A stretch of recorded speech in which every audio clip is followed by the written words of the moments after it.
नमस्कार, आप देख रहे हैं राज टीवी और मैं हूं आपके साथ राज केवल। और हमारे खास segment editor on the ground zero में आज हम बात करेंगे हाउस ऑफ अभिनंदन लोधा के उस प्रोजेक्ट की जिसको लेकर विवाद बना हुआ है।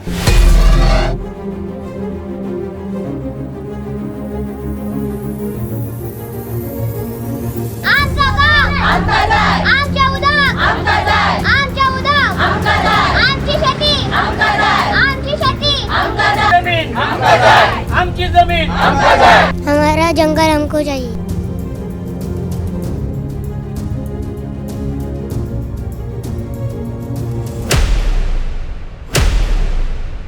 दरअसल बिचोलिम यानी कि गोवा के बिचोलिम में इसी जगह पर यह प्रोजेक्ट तैयार हो रहा है और आसपास के जो ग्रामीण हैं इस प्रोजेक्ट को लेकर प्रोटेस्ट कर रहे हैं।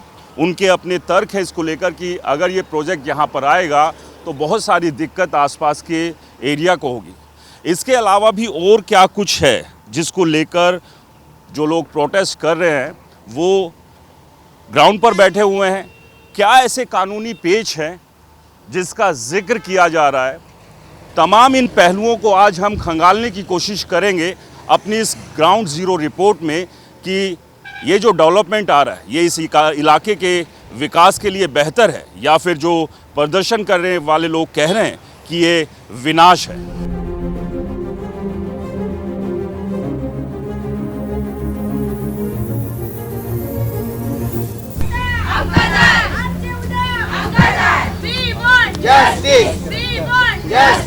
ये जो हिल है, प्लेटू है, उस पे एक मेगा हाउसिंग प्रोजेक्ट आ रहा है। इलीगल प्रकल्प है, उनको स्क्रैप करना ही पड़ेगा। हमको नहीं चाहिए, हमारे गांव में हमको वो लोधा प्रोजेक्ट नहीं चाहिए। करना ही पड़ेगा क्योंकि ये ज़मीन हमारी है और ये गांव भी हमारा है।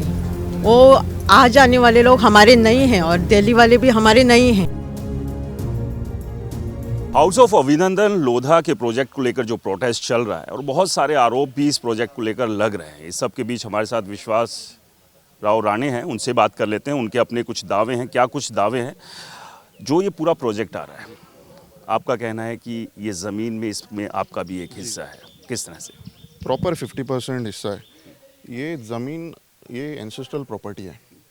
मतलब इसको अगर नाम दिया जाए तो ये इसको मोकासो बोलते हैं।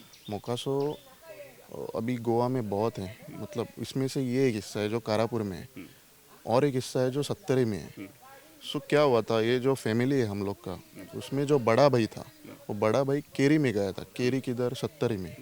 सो उसको जो रिस्पॉन्सिबिलिटी दिया गया था कि आप केरी संभालो, मतलब वो साइड का प्रॉपर्टी आप देखो। और जो छोटा भाई था उसको इधर कारापुर संकली में रखा गया था कि आप ये वाला साइड देखो। मतलब कोई देखभाल करने के लिए चाहिए इधर। ये सिर्फ देखभाल करने के लिए था या लीगली डॉक्यूमेंट्स पे भी ट्रांसफर भी हो गए? प्रॉपर लीगली भी और मतलब आप उधर रह के पूरा मतलब उधर मालिक भी रहना चाहिए ना इसके हाँ। लेकिन दोनों भी जो केरी में भी प्रॉपर्टी था और जो सकली में भी प्रॉपर्टी है वो दोनों ही प्रॉपर्टी अनडिवाइडेड है, डिवाइड नहीं किया गया है। मतलब जो इधर रहता है, जो अभी जो टीसीपी मिनिस्टर है उसका भी 50% शेयर है इसमें। 50% में भी उसका 1/3 शेयर है। अभी वो क्लेम करते हैं कहाँ अभी मीडिया में माइलेज लेने के लिए कि हमारा 50% बड़ा दिखाने के लिए, लेकिन वो 50% नहीं है, वो 50% में 1/3 है। वैसे ही हमारा इधर 50% है। तो अगर जो प्रॉपर्टी डिवाइड ही नहीं है तो विदाउट डिवीजन आप आधा प्रॉपर्टी कैसे सेल कर सकते हैं? इसमें प्रॉपरली ये यूज्ड कि बाबा मैं मिनिस्टर हूँ, मैं जो चाहे कर सकता हूँ, ये एटीट्यूड से वो उसने ज़मीन बेचा है। लोधा से आप लोगों की बात हुई? नहीं, हम करना भी नहीं चाहते क्योंकि दे शुड स्टडी। देखिए उनका नाम जितना भी सुना है वो बड़ा है, उनका लीगल टीम भी शायद उतना कैपेबल रहेगा, लेकिन आई डाउट नाउ कि ये जो ये इतना मेजर ब्लंडर किया है वो लोग कि they should also need to study the case properly कि एक इतना बड़ा डील करने से पहले आप लोग का इतना बड़ा नाम है और इतना जब बेसिक प्रॉपर डॉक्यूमेंटेशन आप स्टडी नहीं कर सकते, that is may be they have intentionally done it. ऐसा तो नहीं हो सकता कि देखिए दो साइड हो सकता है क्योंकि दे वर नॉट अवेयर, बट जो उनका नाम है ऐसा तो नहीं हो सकता कि they were not aware. So maybe they are using the power कि जो भी हो जाएगा देखा जाएगा। ये एटीट्यूड में भी ये डील हो सकता है। लेकिन जब शुरुआती दौर में सेल डीड हुआ होगा, क्या आपको जानकारी नहीं मिली उस दौरान, क्योंकि उस वक्त भी आप अपना एक डिस्प्यूट यहाँ पर लगा सकते थे? नहीं, जब सेल डीड हो रहा था हम लोग को कोई जानकारी नहीं मिल रही थी, मतलब we were not getting any responses from the local bodies. आप पंचायत कह सकते हो, मे बी टीसीपी डिपार्टमेंट कह सकते हो, और लैंड रिकॉर्ड्स, जितने भी रेलिवेंट डिपार्टमेंट्स हैं उन लोग के साइड से हम लोग को कोई इंटीमेशन ही नहीं था। फिर बाद में वी स्टार्टेड डिगिंग, जब ये हम लोग को मैटर बाहर से चालू, मतलब होर्डिंग्स वगैरह दिखने चालू हो गए, तब वी स्टार्टेड डिगिंग। बाद में पता चला कि यहाँ पे सेल डीड हो चुका है, चालू है, अभी भी चालू है और काम भी चालू हो चुका है। Then we collected all the documents, जितने भी प्रॉपर्टी के डॉक्यूमेंट्स है, we have collected it and then we have filed the suit. Mutation और जो कंपनी रजिस्टर हुई है उसको लेकर भी आपके कुछ आरोप है कि वहाँ पर भी कुछ धांधली हुई है? सो व्हाट दे डीड, मतलब जो यहाँ के जो प्रताप सिंह राणे हैं, वो तब चीफ मिनिस्टर थे वो टाइम पे, जिनको इधर 50% में 1/3 हिस्सा है। उन्होंने क्या किया, अपना पावर मिसयूज़ करके जो म्यूटेशन था, वो म्यूटेशन विदाउट स्टैम्प ड्यूटी और विदाउट स्टैम्प पेपर उन्होंने ड्राफ्ट सबमिट किया था डिपार्टमेंट में। वो म्यूटेशन किया था वो लोग ने सितंबर 20, 1997, आप क्लियरली देख सकते हैं, सितंबर 20, 1997, तब उनका लड़का डायरेक्टर था Vishwajeet Rane. Company legally register ही नहीं थी, इस्टेब्लिश ही नहीं हुई थी कंपनी। कैसे क्लेम करने की ये रजिस्टर? देखो, आप सर्टिफिकेट ऑफ इनकॉर्पोरेशन भी देख सकते हैं, मतलब इनको रजिस्ट्रेशन ऑफ कंपनीज कहा जाता है। यहाँ पे क्लियरली मेंशन है, कंपनी रजिस्टर हुई है 1 जनवरी 1998। मतलब कहना है कि म्यूटेशन जब सबमिट किया गया था, हाँ, वो 1997 में किया गया था। 1997 में किया था, किस कंपनी के नाम से किया गया था? कारापुर स्टेट। उसका डायरेक्टर है विश्वजीत राणे और उनकी मिसेस दिव्या राणे। सो जब ये this is the main thing, ये आप अभी वो सेल डीड लोधा ने जो उनसे प्रॉपर्टी खरीदा है, वो कारापुर स्टेट के नाम से खरीदा है। कारापुर स्टेट से नाम ने जब आप प्रॉपर्टी खरीदा है, तो you should know the basic documents कि बाबा कारापुर स्टेट के नाम पे प्रॉपर्टी आई कैसे। और अगर आपके पास डॉक्यूमेंट है, शायद रहेगा, लेकिन मालूम नहीं, लेकिन but you should have seen this no कि बाबा ये टोटली फ्रॉड है, ओपन फ्रॉड है ना। कोई भी बोल सकता है, 5 साल का लड़का भी देख के, जिसको पढ़ना आता है, वो भी देख के बोल सकते हैं कि अरे बाबा, प्रॉपर्टी जब कंपनी रजिस्टर नहीं हुई तो उनके नाम पे प्रॉपर्टी कैसे जा सकती है। टोटल लैंड ये कितनी है? 11.5 लाख स्क्वायर मीटर। और अभी जो प्रोजेक्ट आ रहा है वो कितनी है? वो साधारण 5,75,000 स्क्वायर मीटर में आ रहा है। तो अभी जो आप क्लेम कर रहे हैं कि इस ज़मीन में आपका भी हिस्सा है, वो जो एक डिमार्केशन होनी चाहिए, यानी कि बंटवारा जो एक होना चाहिए, वो हुआ नहीं। और बगैर बंटवारे के आधा हिस्सा जो है वो एक बिल्डर को दे दिया गया। तो आगे लीगली आप कहाँ अभी तक चैलेंज किया आपने? कोर्ट में कोई केस डाला है? हाँ, अभी लोअर कोर्ट में केस चालू है हमारा। उन्होंने एक क्वेरी निकाला था, लेकिन वो अभी लोअर कोर्ट ने बाहर मारा है। डॉक्यूमेंटेशन थोड़ा ब्लर था, आर्कोलॉजी की तरफ से एक जो माइनर ये था कि वो विजिबल नहीं है, वो करके वो लोग ने डिले किया था, लेकिन वो लोअर कोर्ट ने बाहर मारा उनका। अभी हाई कोर्ट में चालू है, and we are ready to go even to the supreme court also. एक और सवाल यहाँ पर है, जो गांव के लोग प्रोटेस्ट कर रहे हैं, उनका कहना है कि वो टेनेंट है, यानी कि 1/14 का जो, क्या उनके पास वो लीगल राइट डॉक्यूमेंट्स में है? जी, ऑलमोस्ट मतलब मालूम नहीं मेरे को कितने लोग के पास है, लेकिन टेनेंट्स है उस प्रॉपर्टी में। आजू बाजू में जितने भी प्रॉपर्टीज़, छोटा प्रॉपर्टीज़ है, उसमें टेनेंट सब लोग हैं। एक तो अगल बगल की प्रॉपर्टी हुई और एक सेम इसी प्रॉपर्टी पर। हाँ, सेम प्रॉपर्टी में भी रहेंगे। मेरे को उन लोग का साइड का उतना मालूम नहीं, लेकिन मेरे पास जितने डॉक्यूमेंट्स है कि वो साइड के प्रॉपर्टी में है वो लोग। उन लोग का मैंने उतना स्टडी नहीं किया है, लेकिन अब यहाँ पर दो चीज़ें हैं, एक आपका जो लीगल क्लेम है, दूसरी तरफ जो गांव के लोग प्रोटेस्ट यहाँ पर कर रहे हैं, उनका कहना है कि अगर ये प्रोजेक्ट आता है, एक तो टेनेंट वाला एक इशू यहाँ पर, और दूसरा का कि इतना बड़ा प्रोजेक्ट यहाँ पर आएगा तो बहुत क्योस यहाँ पर होगा, अब जो संस्कृति है वो डैमेज होगी। तो आप भी प्रोटेस्टर्स के साथ हैं इस सब चीज़ों को लेकर? जी, देखिए, सिर्फ ये गांव में हमारा प्रॉपर्टी नहीं है। ये गांव में आप किसी को भी पूछो, हम लोग का इधर मतलब ये जो भगवान जी, मतलब जितने भी मंदिर है, उन लोग के साथ हम लोग का पुराना संबंध है, लोगों के साथ पुराना संबंध है। मतलब इधर जितना भी रिचुअल्स होता है, विधि होता है, वो लोग सबसे पहले जो मान होता है, वो सबसे पहले मान हम लोग को देते हैं। मतलब जितना भी इधर रिचुअल्स होता है भगवान का, वो लोग सबसे पहले मान हम लोग को देते हैं। उसको वो मान भी नहीं है, जिसने प्रॉपर्टी बेचा है ना, उसको वो मान भी नहीं है। वो मान सिर्फ बड़े भाई को दिया जाता है और वो सिर्फ हम लोग को है। और जिसने प्रॉपर्टी बेचा है वो अभी टीसीपी मिनिस्टर है, उन लोग को वो मान भी नहीं है। मतलब देखिए, खाली हम लोग इधर बिजनेस माइंड से और खाली प्रॉपर्टी के माइंड से ये लोग से साथ नहीं है हम लोग। ये लोग के साथ हमारा पुराना रिश्ता है, हम लोग को वो भी मेंटेन करना है। तो अब इस पूरी लड़ाई को आगे किस तरह से देख रहे हैं आप? कोर्ट में आपने केस डाला है, ठीक है, आगे किस तरह से इस पूरी लड़ाई को देख रहे हैं, क्योंकि प्रोजेक्ट तो ऑलरेडी शुरू हो चुका है। एक बार सपोज हमारे साइड से स्टे आता है तो anyway project will shut down. और ये लोग भी पूरा कोशिश कर रहे हैं कि प्रोटेस्ट, और वो लोग अपना भी जितना भी लीगली हो सकते हैं वो लोग भी मतलब कोशिश कर रहे हैं। हम लोग की तरफ से जितना भी उन लोग को सपोर्ट चाहिए रहेगा, हम लोग तैयार है सपोर्ट देने का। ऑलमोस्ट हम लोग भी इधर डेली आके बैठते हैं और we try to help them, we have tried to support them.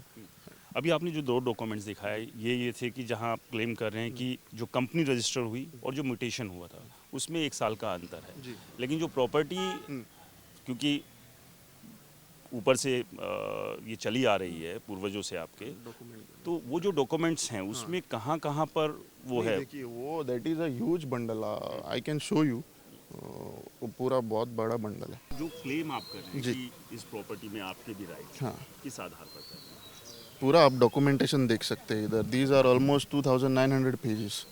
मतलब इससे ज़्यादा तो अभी पेजेस नहीं हो सकते, जितना भी है सब इकट्ठा करके रखा है हम लोग ने, और केस भी चल रहा है।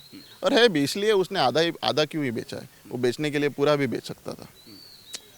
If he is looking for the profit और the money wise, he could have sold it entire property no, उसको भी मालूम। लेकिन अगर कोर्ट में कल को ये कह देंगे कि चलिए आधा हिस्सा हमारा था आधा आपका, तो और हमने दे दिया ना, अपना ही आधा हिस्सा बेचा, आधा तो छोड़ा हुआ है।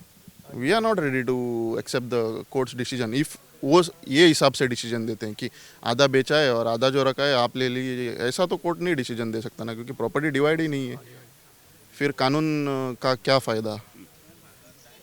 चलिए, बहुत बहुत शुक्रिया। तो लगातार जो इस प्रोजेक्ट को लेकर है वो विरोध चल रहा है। विश्वास राव राणे हमारे साथ थे, उनका दावा है कि जहाँ पर ये प्रोजेक्ट है उसमें से करीब ये 11.5 लाख स्क्वायर मीटर की ये ज़मीन है, जिसमें से आधा डेवलपर को दे दिया गया है और बाकी आधा अभी खाली है। लेकिन उनका सीधा सीधा आरोप यही है कि जो ये पूरी ज़मीन है इसका डिमार्केशन नहीं हुआ, यानी बंटवारा अभी तक नहीं हुआ। और जब तक ज़मीन का बंटवारा नहीं होता है तो कौन सा हिस्सा कौन बेच सकता है और कौन सा हिस्सा को बेच नहीं सकता है, ये तय नहीं हो सकता। ये आरोप है और इन आरोप के साथ वो कोर्ट में भी गए। कोर्ट की क्या कुछ कार्रवाई रहेगी ये तो खैर आने वाला समय तय करेगा, लेकिन ये विवाद अब लगातार बढ़ता जा रहा है। लोधा प्रकल्प हाउस ऑफ अभिनंदन लोधा के प्रोजेक्ट को लेकर जो प्रोटेस्ट चल रहा है उसे भी समझना बेहद ज़रूरी है, क्योंकि एक तरफ ये कहा जा रहा है कि ये प्रोजेक्ट आएगा तो बहुत बड़ा डेवलपमेंट होगा, यानी कि विकास होगा। और जिस बात का जिक्र मैंने शुरुआत में भी किया था कि यहाँ के लोग कह रहे हैं कि ये विकास नहीं है, ये विनाश है, और उन्हें ये विनाश नहीं चाहिए, क्योंकि अगर कोई बड़ा प्रोजेक्ट यहाँ पर आता है तो उनकी जो संस्कृति है, जो उनका कल्चर है, उसके ऊपर उसका असर पड़ेगा। और आप यहाँ देखिए, तमाम प्रोटेस्टर्स यहाँ पर हैं और 47वां दिन है आज। ये प्रोटेस्ट जो शुरू हुआ था वो 29/4/2026 को शुरू हुआ था और आज 47वां दिन है। यहाँ पर बच्चे भी हैं, महिलाएं भी हैं, तमाम लोग यहाँ हर रोज़ आकर अपना विरोध जता रहे हैं। और इन्हीं से आज समझेंगे कि इस विरोध के पीछे की असल वजह क्या है, वो लीगल पहलू क्या है, उन्हें भी समझना बेहद ज़रूरी है। ना केवल कि एक बड़ा प्रोजेक्ट आ रहा है सिर्फ उसका विरोध करना है, लेकिन वो लीगल ग्राउंड्स क्या है, और वो अब हम यहीं से जानने की कोशिश करेंगे। सर, जो प्रोटेस्ट अभी आप लोग कर रहे हैं, मतलब क्यों कर रहे हैं प्रोटेस्ट? देखिए, आज हमारा 47वां दिन प्रोटेस्ट है। कारापुर, ये जो विलेज है कारापुर है, बिचोलिम तालुका में आते हैं। इसमें यहाँ पे ना हमारे गांव में 5.5 लाख स्क्वायर मीटर एरिया पे ये जो हिल है, प्लेटू है, उस पर एक मेगा हाउसिंग प्रोजेक्ट आ रहा है, जिसको आप टाउनशिप भी बोल सकते हैं। टाउनशिप आप क्यों बोल सकते हैं? बिकॉज इसमें जो यूनिट्स आ रहे हैं, मतलब हाउसिंग यूनिट्स आ रहे हैं, including plotted Vilas and flats, ये मिलके 2023 यूनिट्स है। इनका जो पॉपुलेशन रहेगा, जब फुल फ्लेज रहेगा तो 10,000 प्लस रहेगा पॉपुलेशन। इतना बड़ा हाउसिंग प्रोजेक्ट आ रहा है यहाँ पे, और इसका ये कंसर्न है कि इसमें लोकल पंचायत ने, ग्राम सभा में इसका टॉपिक लिया ही नहीं, डिस्कशन ही हुआ नहीं। कुछ लोगों ने, हमारे दो लड़कों ने, यूथ ने इसको अपोज करने के लिए टॉपिक उठाया था, उनको बोलने का मौका नहीं दिया।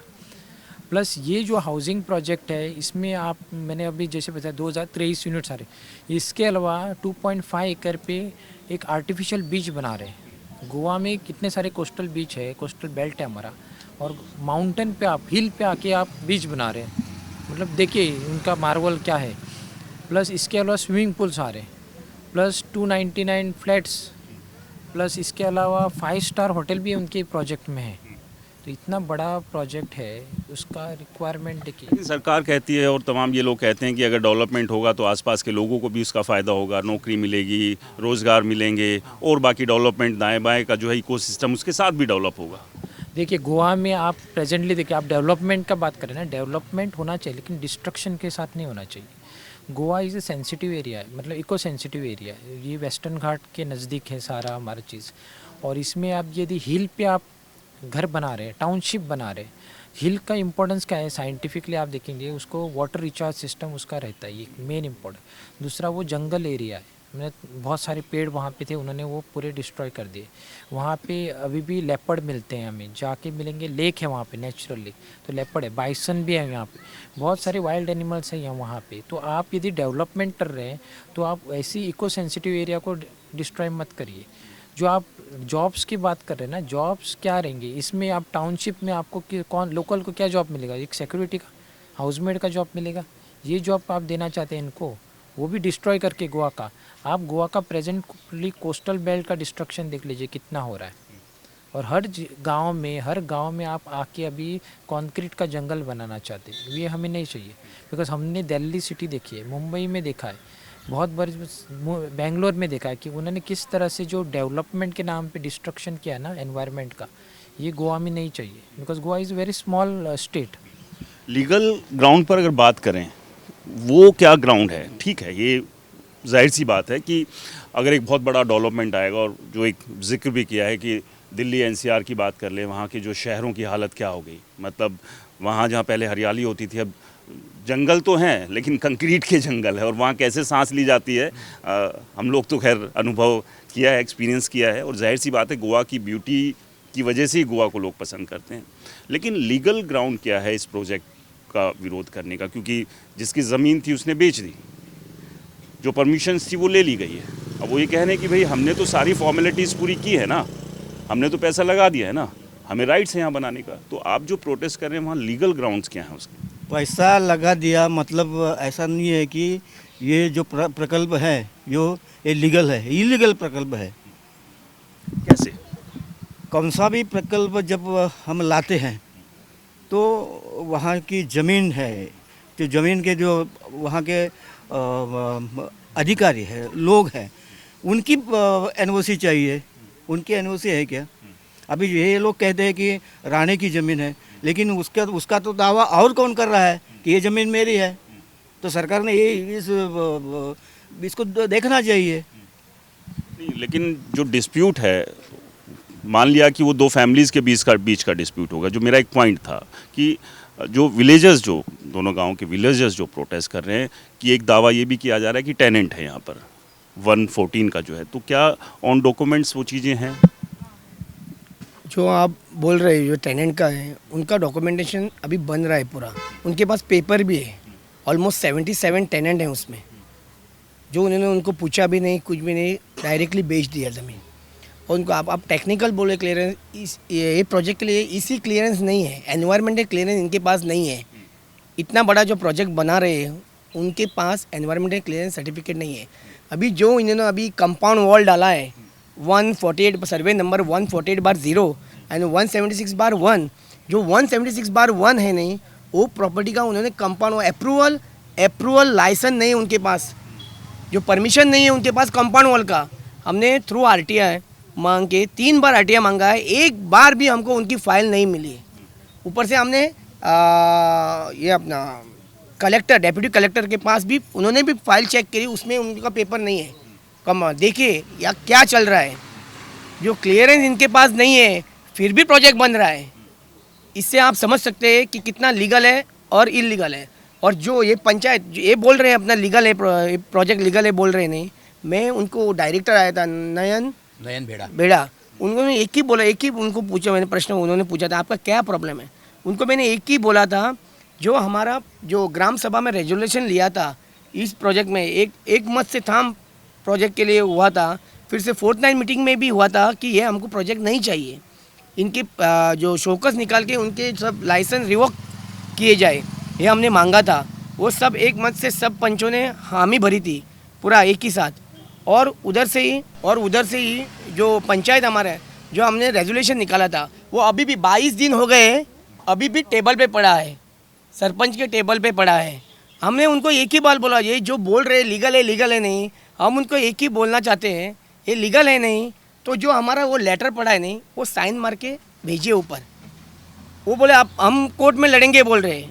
कौन? जो ये अपना अभिनंदन लोधा बोल रहे हैं नहीं, वो कोर्ट में लड़ेंगे। मैं वही उनको बोल रहा हूँ, ये हमारा शोकस निकालने के लिए बोलिए, बाद में देखिए हम भी कोर्ट में आ रहे हैं, कौन कितना लीगल है और कौन इलीगल है। वो गांव वालों के खिलाफ एफआईआर भी दर्ज कर दी गई, क्यों?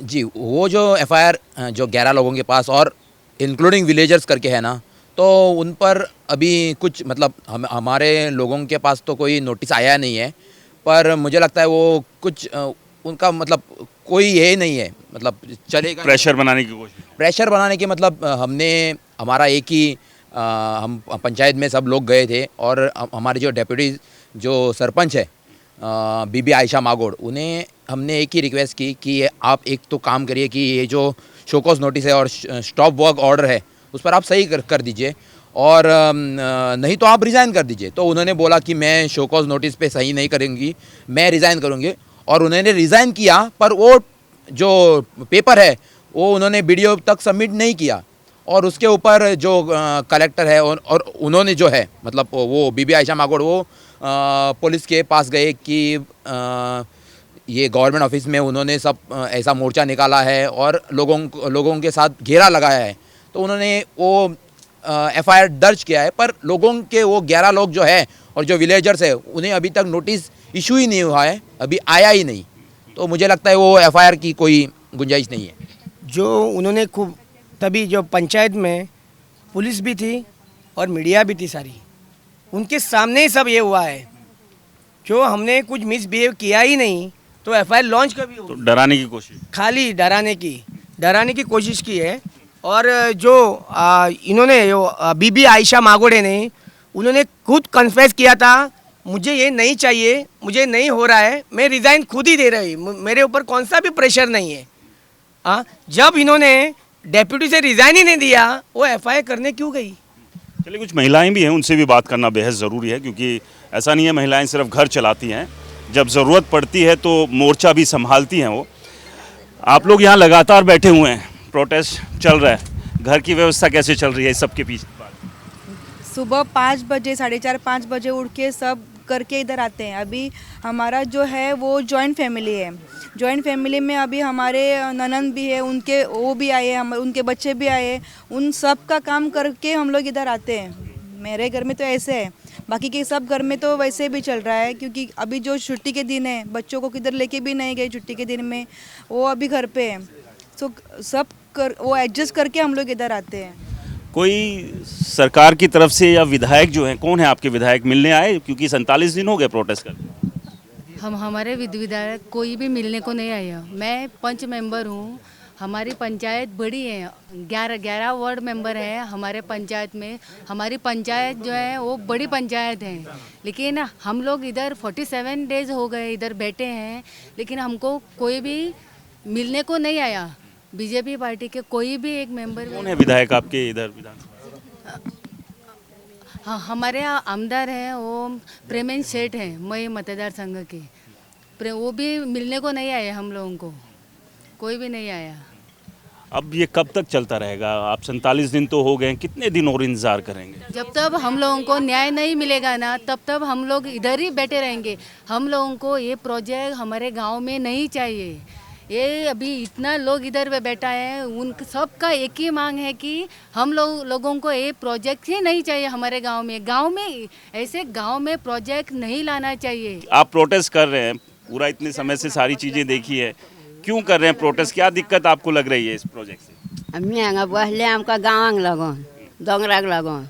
आमी त्या दोंगरार खूब पिकोवन खातालीं, करतालीं, सगळें नाशणो पाकोड चुन्ना कांडणा सगळें आमी पिकोवन खातालीं त्या दोंगरा तो कोप प्रोजेक्ट दोंगर तेणें सगळो भड्डून उडयला कांयच दवरूं ना तेणें थंय म्हणून आमकां तो नाका म्हणून आमकां सीएमान आपयल्या म्हणून सीएमा कडेन गेलीं सीएमा कडेन गेल्यार सीएमान सांगलें आमच्या सीएम के घर के क्या बोला सीएम ने? तेणी सगळें सांगलें तेणी तेंचें कोणाचें आयकोन घेयना जालो तेणी लास्टाक मागीर म्हणलो ही आतां म्हातारी इतकी जाणटी कोयट करतलीं अशें म्हणून सांगूंक लागलो आनी इतकी 10 वर्सां ती जगतलीं कोयट करूं अशें म्हणून सांगूंक लागलो म्हणटा आमी तेजें कांय म्हणना म्हणटा आमी ताका आमी जाणटी आहा न्हू तेजो बी बापू जाणटो आहा पूण आमी ताका कांय म्हणोंक ना आपसे सीएम ने आपसे पूछा था कितने साल जियोगे, क्या मतलब था इसका? तेजो बापू म्हणजे आमचो बी बापूय तो तशें म्हणोंक जायना म्हणून आमकां कळटा अशें म्हणून तो आमकां कितकी जाणटी आहा ती कितकी वर्सां उरतलीं म्हणजे आमी आतां मरतलीं अशें म्हणून तेणी जालें ना तेज्या मनान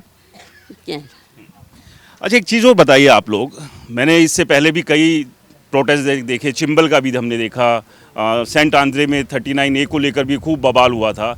जो पॉलिटिकल पार्टी आप लोगों के पास आ रही है मिलने के लिए, क्या उस तरह का आप लोगों को सपोर्ट दे रहे हैं, बस आ रहे हैं और बस खाना पूर्ति करके जा रहे हैं? नहीं, सपोर्ट है उनका, हम लोगों को बहुत तरफ से सपोर्ट है, एक ही तरफ से नहीं है, चारों तरफ से है, लेकिन हमारा रूलिंग पार्टी है उनके पास सपोर्ट नहीं है हमको। उनको क्यों रोका जा रहा है वो नहीं मालूम मेरे को। ये पंचायत से भी है, वो भी हमारे मांगी नहीं पूरी कर रहे हैं, किधर भी जाए। और हम लोग अभी पंचायत में गए कुछ बोलने को तो हम पे दबाव डाला जाता है, हमारे मुंह बंद किए जाते हैं, हमारे ऊपर कंप्लेंट डाली जाती है। अगर हम कंप्लेंट से डर तो नहीं लग रहा है? डर नहीं लग रहा है, इधर बैठने से डर नहीं लग रहा है, कंप्लेंट से डर क्यों लगेगा हमको? हम लोग इधर बैठे हैं, नारी शक्ति बैठी है इधर, ये डरने को नहीं बैठी है। जब तक हमारी मांगे पूरी नहीं होती हम लोग ऐसे नहीं हिलेंगे, जब हमारी मांगे पूरी करेंगे तभी हम ऐसे हटेंगे। अपने आप में बड़ी बात है, नारी शक्ति है, और जब नारी शक्ति किसी मुद्दे पर आती है तो अब यहाँ देखिए छोटे छोटे बच्चे भी हैं। बेटा आप स्कूल जाते हो? कौन सी क्लास में पढ़ते हो आप? सभी 6 में पढ़ते हो। स्कूल की छुट्टी चल रही है यस। तो घूमने जाना चाहिए था कहीं, यहाँ क्या कर रहे हो? क्या नाम है आपका? त्रिशा। आपको पता है क्या कर रहे हो आप लोग यहाँ?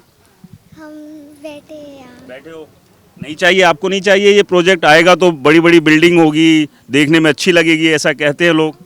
हमें नहीं चाहिए। नहीं चाहिए आपको? नहीं। तो स्कूल जब जाओगे तो फिर यहाँ कौन मोर्चा संभालेगा? हम स्कूल जाएंगे फिर ये सब संभालेंगे। तो छोटे छोटे बच्चे भी हैं, जाहिर सी बात है बच्चों को समझ में आता है कि उनके भविष्य के लिए बेहतर क्या है और उनके लिए बेहतर क्या नहीं है। 47 दिन बड़ी तकलीफ़, पता नहीं और कितने दिन अभी बैठना पड़ेगा। जब तक वो लोधा स्क्रैप नहीं होगा तब तक हमें इधर ही बैठना पड़ेगा ना। हम तो कह दिया हम तो अपना बना रहे हैं, हम तो नहीं कर रहे स्क्रैप। सरकार ने भी कह दिया कि भैया सब परमिशन है, ये तो बनाएंगे। फिर करना ही पड़ेगा, वो लीगली नहीं है, हमारा सब वो जगह है, हमारा है, हमारी खेती है, वो उनको स्क्रैप करना ही पड़ेगा। हमको नहीं चाहिए, हमारे गांव में हमको वो लोधा प्रोजेक्ट नहीं चाहिए, वो स्क्रैप होना ही चाहिए। वो सभी वो लोग हमें साथ दे रहा है ना, वो स्क्रैप होगा, वो हमारा भगवान है, वो स्क्रैप करके ही रहेगा, हम नहीं छोड़ने वाले। तो यही जोश है जिसकी वजह से यहाँ पर ये लोग बैठे हुए हैं। खैर लीगल एस्पेक्ट्स अपनी जगह है, लेकिन जो जिन मुद्दों को, जिन बातों का जिक्र यहाँ गांव के लोग कर रहे हैं कि अगर ये एक बड़ा डेवलपमेंट आता है, अक्सर जो सरकारें भी कहती है और डेवलप करने वाले लोग भी कहते हैं कि आपके इलाके में अगर कुछ बड़ा डेवलपमेंट हम लाएंगे तो आपके लोगों को रोज़गार मिलेगा, नौकरियाँ मिलेगी। लेकिन सबसे बड़ा सवाल यही है, गाँव के लोग ये भी कह रहे हैं कि किस तरह की नौकरी देंगे, सिक्योरिटी गार्ड ही तो लगाएंगे। जी सर, क्या नाम आपका? मेरा नाम सतु सलेलकर। जी हाँ। प्रोटेस्ट चल रहा है, 47 दिन बीत चुके हैं, कुछ पता नहीं है कब तक कोई सॉल्यूशन मिलेगा, कैसे आगे बढ़ेगी गाड़ी? गाड़ी तो अभी चलेगा, हम पीछे नहीं हटेंगे। हाँ चलेंगे। क्या बिल्डर की तरफ से भी कोई मिलने आया अपनी बात रखने के लिए? एक आया था आदमी, वो सेटलमेंट करने को, हम बोला उसको कुछ मांगता है तो हमको तुम देता है, हम बोला सभी आदमी गांव का हमको कुछ नहीं, तुम बंद करके वापस जाओ। तो अब देखना ये होगा, 47 दिन ऑलरेडी हो चुके हैं और ऐसा नहीं है कि कोई एक दो लोग हैं, लगातार ये लोग यहाँ पर आकर अपनी बात रख रहे हैं। कुछ और लोगों से भी बात कर लेते हैं। समर, ये बताओ, आपने जो ये बोर्ड लिया, क्या लिखा हुआ है इस पे बेटा? अंकिरा नाम का है। क्या मतलब हुआ, इसको समझाओ मुझे। हमारा जंगल हमको चाहिए। लेकिन उस जंगल के ऊपर तो अब बहुत बड़ा प्रोजेक्ट आ रहा है। वो बंद करना है। बंद करना है। और वो बंद किया तो हमारा जंगल भी बच जाएगा और हमारा पानी भी बच जाएगा। और हमारा पानी भी बच जाएगा। चलिए, तो अपने जंगल को बचाने की एक कवायद है। जी बताइए आप। हमारा वो प्रोजेक्ट बंद करना चाहिए। नहीं, प्रोजेक्ट तो बंद होना ही चाहिए, लेकिन वो तो कह रहे हैं कि हम नहीं करेंगे क्योंकि हमने तो सारी परमिशन ले रखी है, हमने पैसा लगा दिया। अब ये लोग कौन होते हैं जो हमारा प्रोजेक्ट बंद करवाएंगे? करना ही पड़ेगा क्योंकि ये ज़मीन हमारी है और ये गांव भी हमारा है। वो आ जाने वाले लोग हमारे नहीं हैं और दिल्ली वाले भी हमारे नहीं हैं। हम भी तो दिल्ली से आए हैं आपकी बात रखने के लिए। आप तो न्यूज़ फैलाने आए हैं ना, सो आप आ सकते हैं, पर वो लोग नहीं आ सकते हमारे गांव में। सो बंद होना चाहिए। हम लोग घर पे सब खाना पका के सब लोग आते हैं, इधर बैठते हैं, हमारे गांव के लिए बैठते हैं इधर। और वो हमको नहीं चाहिए प्रोजेक्ट, हमको इधर। वो दिल्ली को हम लोग इधर नहीं लेंगे। और नहीं, अगर वो कहें कि हम दिल्ली वालों को नहीं बेचेंगे, हम तो गोवा वालों की बेचेंगे, फिर ले लेंगे। नहीं, हमको नहीं मांगता है वो। हमारा जंगल हमको चाहिए, पानी सब कुछ चाहिए हमको इधर का। हम लोग नहीं देंगे उन लोगों को। तो देखिए, अपनी पीड़ा है और जाहिर सी बात है, लाजमी भी है। गोवा की खूबसूरती क्या है? बड़े बड़े कंक्रीट के अपार्टमेंट्स, बड़े बड़े विलाज, या फिर यहाँ के बीच, यहाँ की शांति, यहाँ की हरियाली, यहाँ की नदियाँ, यहाँ का पानी, यहाँ का जंगल। ये आपको तय करना है। और अभी खैर ये विवाद और कितना आगे बढ़ेगा ये समय ही बताएगा, लेकिन ग्रामीणों ने साफ कर दिया, फिर बच्चे हों, बुज़ुर्ग हों, महिलाएं हों, युवा हों, तमाम लोग, कि हम तब तक यहाँ से नहीं हटेंगे जब तक हमारी मांगे पूरी नहीं हो जाती है, यानी कि जब तक ये प्रोजेक्ट स्क्रैप नहीं हो जाता है। यहाँ जो अभिनंदन लोधा का प्रकल्प जो है वो स्क्रैप होना चाहिए, इसलिए हम इन कारापुर वासियों को सपोर्ट करने के लिए आए हैं। ये जो प्रोजेक्ट आ रहा है वो स्क्रैप हो जाएगा, ऐसा आपको लगता है? हो जाएगा, करना ही पड़ेगा। मांग है, गोवा की मांग है। ऐसे प्रकल्प लाना हमें मंजूर नहीं है। जो हमें नहीं चाहिए वो हमें क्यों दे रहे हो? अरे यहाँ जो गांव है, एक गांव की लोक संख्या कितनी है? 7,000 है। उधर जो प्रकल्प है अभी बनेंगे, वहाँ कितने लोग आएंगे? 8-10 हज़ार लोग, और उनका स्टाफ भी होगा 5,000। कितने हो गए? 15 हो गए। तो मतलब यहाँ तो शहर बसेगा, और यहाँ पानी कहाँ से लाएंगे? बिजली कहाँ से देंगे? और बाकी जो वेस्ट है वो कहाँ से देंगे? उनको सुविधाएं कहाँ से देंगे? सरकार को सोचना चाहिए। ये जो आप कर रहे हो वो गलत कर रहे हैं। ऐसा प्रकल्प नहीं चाहिए गोवा को। अरे बिजली तो 30% तो गोवा को मिलती ही नहीं है। 70% बाहर से लानी पड़ती है। यहाँ के स्वतंत्र बिजली की फीडर है नहीं है। यहाँ से बिजली होती है क्या? उत्पन्न नहीं होती है, बाहर से लाना पड़ता है। तो आपको लगता है कि अतिरिक्त भार पड़ेगा? हाँ, अतिरिक्त भार पड़ेगा, और ये भार हमारे ऊपर आएगा। इसलिए हम मांग करते हैं सरकार से कि ऐसा प्रकल्प हमें नहीं चाहिए, ये स्क्रैप कर दो।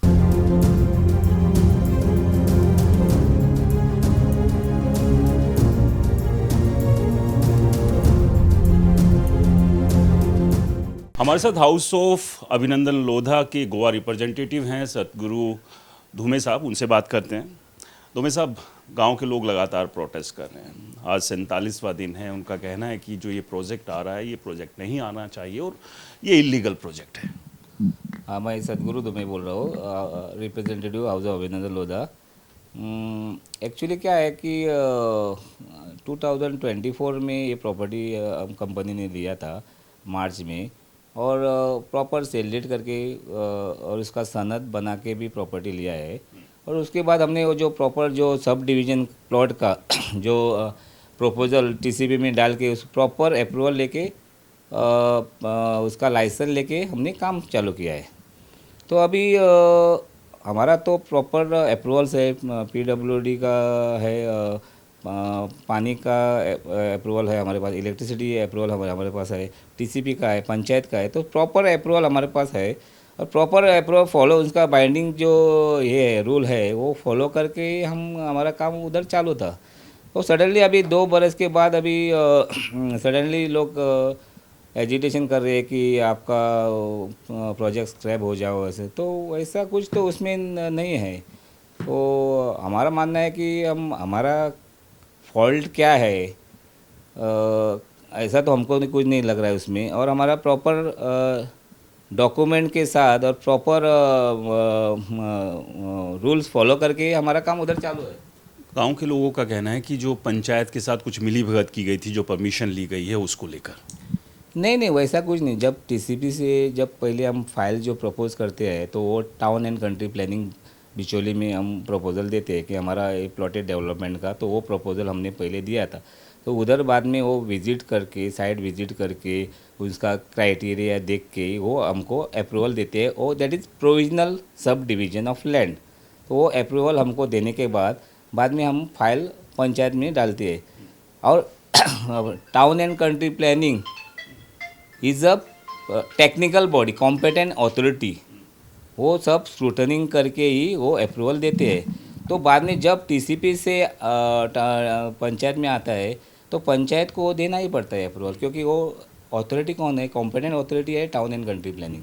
लेकिन वहाँ पर भी तो सवाल उठ रहे हैं ना कि जो ज़मीन जिनकी है उनका इन्फ्लुएंस टीसीपी डिपार्टमेंट पर है। नहीं वैसा कुछ नहीं है, वैसा चलता भी नहीं है गोवा में, ऐसा इन्फ्लुएंस ऐसा वो बात नहीं है उसमें। टीसीपी भले वो मिनिस्टर टीसीपी मिनिस्टर की प्रॉपर्टी हो, लेकिन जो रूल्स है वही फॉलो करके वो डिपार्टमेंट वाले ऐसे नहीं देते हैं। वो बहुत गलत है आपका मानना। और मेरा मानना नहीं है, ये गांव के लोगों का जो प्रोटेस्ट कर रहे हैं उनका क्या है। ऐसा कुछ नहीं होता है, ऐसा सिस्टम गोवा में नहीं है। वो प्रॉपर जो ऑफिसर रहते हैं उनका भी रिस्पॉन्सिबिलिटी रहता है ना, कॉम्पिटेंट अथॉरिटी जो स्क्रूटनिंग करती है, डॉक्यूमेंट चेक करते हैं और बाद में वो देते हैं, तो उनका भी जॉब का रिस्क रहता है ना। ऐसा नहीं कि उसने टीसीपी मिनिस्टर का ऐसा बोल के सडनली दे दिया, तो ऐसा नहीं रहता है। वो प्रॉपर वो सर्वे करके उधर जाके विजिट करके कॉम्पिटेंट अथॉरिटी रहते हैं, जो एक्सपर्ट रहते हैं वही अप्रूवल देते हैं। इसी को लेकर भी सवाल है कि एनवायरनमेंट क्लियरेंस नहीं है। नहीं एनवायरनमेंट का इधर सवाल नहीं है, क्योंकि हमारा जो है प्लॉटेड डेवलपमेंट है, हमारा प्लॉट्स उधर बन रहा है, और इसी का एज़ पर द इसी गाइडलाइन जो बोलते हैं, तो इसी का इसमें पोल्यूशन कंट्रोल बोर्ड में, इसमें एनवायरनमेंट बोर्ड में हम लोग मीटिंग करके आए थे, क्योंकि उन्होंने एक बार हमको मीटिंग को बुलाया था। तो उधर उनका जो रूल है ना उसमें क्या बोलते हैं कि आपका सपोज 20,000 बिल्डअप एरिया कंस्ट्रक्शन से ऊपर होता है तो ही तभी वो आपका ईसी एप्लीकेबल है। वो which is not applicable for our side, because our is a plotted development.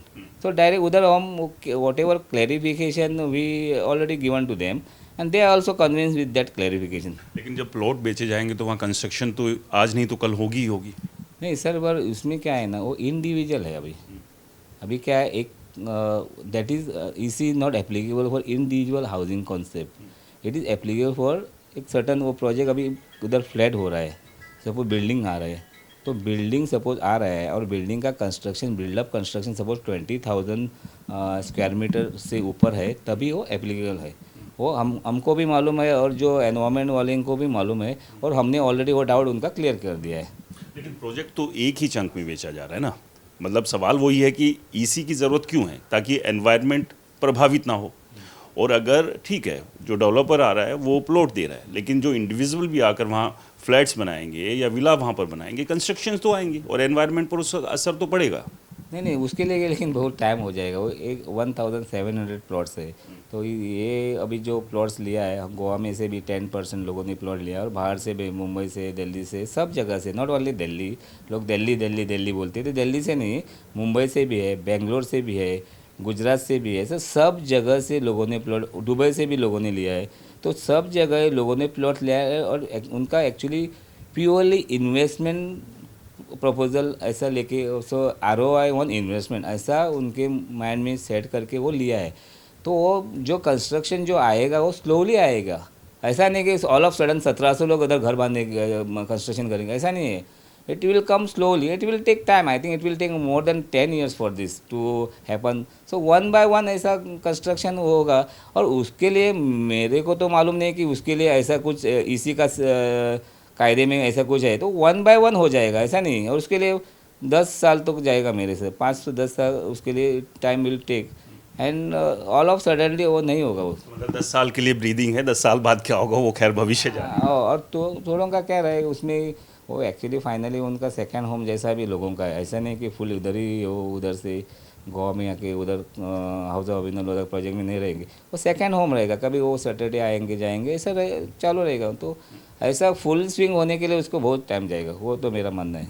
इसके अलावा जो विश्वास राव राणे हैं, जो विश्वजीत परिवार से ही आते हैं, उनका भी कहना है कि उस प्रॉपर्टी में उनका भी हिस्सा है। ये जो करीब 11.5 लाख स्क्वायर मीटर की ज़मीन है, जिसमें से आधा हिस्सा अभी लोधा ने को बेचा गया है, वो अभी तक उसका डिमार्केशन नहीं हुआ, यानी बंटवारा नहीं हुआ है, क्योंकि वो पैतृक संपत्ति है, पूर्वजों से चली आ रही है। जब तक बंटवारा नहीं हुआ तो वो जो एक लीगल टर्म्स है वो फंसेगी। नहीं, उसका एक्चुअली क्या है, वो हमने जब प्रॉपर्टी लिया था हाउस ऑफ अभिनव लोधा ने, तो उसका ड्यू डिलीजेंस करके 30 years का टाइटल हमारे पास है। 27 year उस टाइम 24 में 27 year का टाइटल हमारे पास था। तो वो टाइटल देख के ही हमने प्रॉपर्टी लिया था। उस टाइटल में हमको तो किधर जो हमारे लीगल एक्सपर्ट लोग जो लीगल उसने देखा था, बहुत बड़े लॉयर ने बॉम्बे से ही उसका ड्यू डिलीजेंस किया था।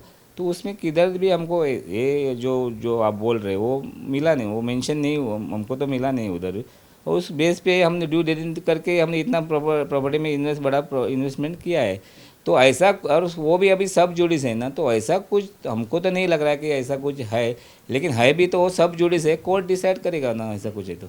इसके अलावा कुछ डॉक्यूमेंट्स भी उनकी तरफ से दिए गए कि जिस कंपनी से ये लिया गया, कारपुर एस्टेट प्राइवेट लिमिटेड से, ये रजिस्टर हुई है 1998 में, और जो मुटेशन दाखिल किया गया था कारपुर एस्टेट प्राइवेट लिमिटेड के नाम से, ये किया गया था 1997 में। जो विश्वास राणे हैं, उनका दावा है कि ये एक यहाँ पर फर्जीवाड़ा हुआ है। हम इसकी तस्दीक नहीं कर रहे हैं, लेकिन उनकी तरफ से ये डॉक्यूमेंट्स दिए गए हैं कि मुटेशन जो हुआ 1997 में, और कंपनी जो फॉर्म हुई है वो हुई है 1998 में। नहीं, इसका बारे में एक्चुअली क्या है वो प्रोसेस, ये इसके बारे में मुझको कुछ आइडिया नहीं, क्योंकि इसमें मैं कमेंट्स नहीं कर सकता हूँ। लेकिन मैं स्टडी करेगा, एक जो आपने क्यों दिखाया है ना, उसमें मैं स्टडी करके आपको बोल सकता हूँ आगे कभी, क्योंकि इसके बारे में हमको कुछ आइडिया नहीं है। जो 97 में उनका 98 में म्यूटेशन हुआ है ना, 97 में म्यूटेशन के लिए पेपर डाला गया था, और 1998 में फर्म रजिस्टर हुई, यानी कि फर्म वजूद में नहीं थी तब म्यूटेशन डाला गया। लेकिन जब फर्म 1 साल बाद यहाँ पर रजिस्टर हुई है, जो कि सर्टिफिकेट ऑफ इनकॉर्पोरेशन है। आपको क्लैरिफिकेशन आगे देता हूँ, मुझको थोड़ा टाइम दे दे इसके बारे में, और मैं देख के क्लैरिफिकेशन दे सकता हूँ। बाकी जो प्रोटेस्ट कर रहे हैं गांव के लोग, उनसे बातचीत हुई, उनके जो ग्रीवेंसेस हैं क्या उनको एड्रेस करने की कोशिश की गई? हाँ, हमारे डायरेक्टर इधर आए थे लास्ट कपल ऑफ वीक्स पहले। तो डायरेक्ट अप्रोच लोगों को, मैं भी था उन सामने, तो डायरेक्टर नयन बेड़ा साहब हमारे आए थे इधर, तो उनको एड्रेस करने के लिए उधर आए थे। एक्चुअली वो बहुत अच्छे तरह के उनसे बातचीत किया, उसने स्टार्ट किया, एड्रेस किया। तो उसने वही गांव वाले लोगों से पूछा कि आपका क्या डिफ़िकल्टीज़ है। सेटलमेंट का नहीं बात किया कि आपका ये प्रोजेक्ट आने से आपको क्या डिफ़िकल्टी होगी उधर। तो वो जो पॉइंट है डिफ़िकल्टी, वो थोड़ा हमारे साथ डिस्कस करो, और जो पॉइंट डिफ़िकल्टी है और हम जो कर सकते हैं आपके लिए गाँव के लिए, हम करने के लिए रेडी है। तो उसका सोल्यूशन निकालने के लिए वो गाँव में आए थे, उनको मिले भी। और लेकिन उनका क्या कहना है कि पहले क्वेश्चन पे उसने बोला कि हमको लोधा नहीं चाहिए। तो उसने बोला लोधा नहीं चाहिए, ऐसा नहीं होगा ना, आपने कुछ आपका डिफ़िकल्टी है वो सॉल्व करेंगे हम। आपका अभी क्यों बैठा है कि आपका कुछ डिफ़िकल्टी है, तो सॉल्व करने के लिए मैं आया हूँ इधर। तो वो सॉल्व करने के लिए उसने कोशिश किया उसने, लेकिन वो लोग बोला नहीं हम आपका ये नहीं चाहिए वो नहीं चाहिए। तो ऐसा नहीं होता, किसी भी इसका एजिटेशन का सोल्यूशन तो रहता ही है ना। अभी देखो 2 साल हमारा प्रोजेक्ट उधर चालू है, कंस्ट्रक्शन हम ऑलमोस्ट हमारा डिलीवर अभी करेंगे हम ही, क्योंकि हमारा फाइनल कंप्लीशन भी अभी है। ऑलरेडी हमारा रोड बीट गटर बिटर सब रेडी है, तो प्लॉट हमको अभी हैंड ओवर करना है। हम ऐसा अभी अब लोगों से पैसा लिया हुआ है कंपनी ने, तो हमको डिलीवर करना ही है ना, हम कैसे अब चुप बैठ सकते हो। तो हमको डिलीवर, हमारा भी कमिटमेंट है ना लोगों का, जो कस्टमर को हमने जो बोला है कि हमारा डिलीवरी हम इस साल में देंगे, इस मंथ में देंगे, तो हमको वो डिलीवर करना है और हम वो डिलीवर करेंगे, नहीं तो हमारा भी नाम खराब हो जाएगा उसमें। लेकिन कोर्ट में मामला जाने के बाद तो कहीं ना कहीं पेच तो फंसी गया ना, और इन्वेस्टर्स के मन में भी एक डर तो आएगा ही। नहीं, इन्वेस्टर का भी फ़ोन भी हमको भी आता है और सब लोगों को कंपनी का आता है, तो उसके बारे में उनको भी हमने कन्विंस किया है कि ऐसा कुछ नहीं है, प्रॉपरली लीगल करके हम रखा है। और उसने वो लोग भी अपना लॉयर को डॉक्यूमेंट दे के बाद में वो प्रॉपर्टी लेता है, ऐसा नहीं कि ब्लाइंडली लेता है। और कंपनी का नाम है, जो हाउस ऑफ अभिनंदन लोधा, जो ओनर हमारे हैं अभिनंदन लोधा, उसका भी नाम है, और उसका नाम वो ऑलवेज उसका फ्रंट में रहता है कि ऐसा और वायलेशन के अगेंस्ट में है वो खुद अगेंस्ट में, तो ऐसा कभी भी नहीं होता है कि वायलेशन हो और काम जल्दी, ऐसा नहीं, विद इन द लॉ जो होता है उस हिसाब से हम लोग काम करते हैं। और वही हमने अभी लास्ट 2 ईयर में काम करके हमारा अभी डिलीवरी पोजीशन अभी देने का है लोगों को, तो वो जो कमिटमेंट है हमको करना ही है ना। अभी लोगों से पैसा भी लिया है हमने, तो उसको कमिटमेंट करेंगे या सिस्टम फॉलो करके। गाँव वालों का आरोप ये भी है कि ये प्रोजेक्ट अगर आता है तो उनका बिजली पानी जो इंफ्रास्ट्रक्चर है वो पूरा लोड उसके ऊपर आ जाएगा। नहीं, वो उनको एक्चुअली वो मालूम नहीं है, और किसने उनको क्या बोला हमको भी मालूम नहीं, रॉन्ग गाइडेंस दिया है।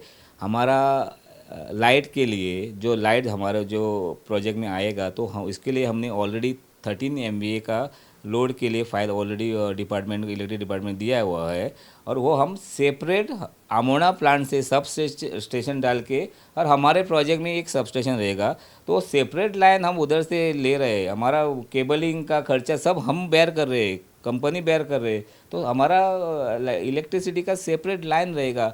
पानी के लिए भी हमारा प्रपोजल डाला हुआ है गवर्नमेंट के पास, उसके लिए भी हम सेपरेट जो ट्राई कर रहे हैं लाइन सेपरेट, नहीं तो लोड बढ़ाने का सोच रहे हैं, जो पानी का अभी जो लोड है ना उसको बढ़ाने एनहांस करने का, नहीं तो सेपरेट वो जो भी गवर्नमेंट के लिए ऑलरेडी प्रपोजल दिया हुआ है और उस पर विचार चालू है गवर्नमेंट का। वैसा ही हमारा वेस्ट मैनेजमेंट का भी लोग जो बोल रहे हैं कि वेस्ट हमारे गांव में लाके हम लोग फेंकेंगे, तो ऐसा कुछ नहीं है। वेस्ट मैनेजमेंट ड्राई वेस्ट और जो वेट वेस्ट है ना, उसके लिए भी हमारा प्लानिंग चालू है कि हमारे साइड पे कैसा उसको ट्रीटमेंट करके कैसा विदाउट पोल्यूशन हम वोट को ट्रीट कर सकते, उसका भी विचार हमारे पास चालू है, और वो हमारा बिफोर डिलीवरी हमारा हो जाएगा वो। चलिए, बहुत बहुत शुक्रिया हमसे बात करने के लिए। तो ये हमारे साथ थे सदगुरु धूमे साहब, जो कि हाउस ऑफ अभिनंदन लोधा के गोवा रिप्रेजेंटेटिव है। उनकी तरफ से कहना है कि तमाम तरह के जो लीगल फॉर्मेलिटीज़ हैं वो इस प्रोजेक्ट के लिए पूरी की गई है, लेकिन दूसरी तरफ गांव वालों के और बाकी लोगों के अपने ही आरोप हैं।